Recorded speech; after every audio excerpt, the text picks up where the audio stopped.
Radix UI is a React component library that helps you build things like dropdowns, popovers, dialogues, and more. Now, you may have used component libraries before, but the unique thing about Radix is that it's unstyled. What do I mean by that? Other libraries may give you a dropdown component with all sorts of behavior, but the dropdown will also have a certain theme to it. The colors and font size will be set, the shadows will look a certain way, and overall the component will have a specific look and feel. The cool thing about Radix components is that they only include the behavior. Radix's dropdown component has all those features you'd expect: keyboard navigation, collision detection, even support for submenus, but it only renders the markup it needs for the component to work, without any extra styling code at all. And this is what makes Radix components unstyled. Instead of having to override any default styles by targeting CSS classes or looking up which prop controls the shadow, you get complete control over the design of your components from beginning to end. So, what does it look like to actually use Radix? Here we have a dropdown rendered with just Radix components, and check it out. I can click on it to open the dropdown, I can navigate with the keyboard, and I can even hit escape to dismiss it. All sorts of cool stuff. But it doesn't have any styling.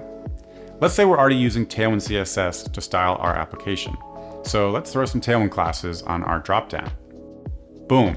Just like that, we have a styled dropdown with a completely custom theme, and all of the behavior is still present.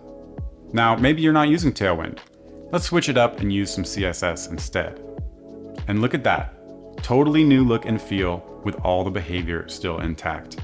So, despite these versions looking completely different and even using different approaches to styling, they're both fully accessible, work on any device, and support mouse, keyboard, and touch interactions. Basically all the stuff that you never have time for when building custom components. And it's not just dropdowns. Radix has more than 20 components, including dialogues, navigation menus, progress bars, accordions, and more. And because they're all unstyled, Radix works on any project, no matter what website you're building or what brand you're working with. In fact, you probably already use Radix without even knowing it. Companies like Vercel and Linear rely on Radix to power their user interfaces. So, the next time you need a new UI component, instead of starting from scratch, build it on top of Radix, get all of the functionality and behavior for free, and style it the same way you're already styling the rest of your app.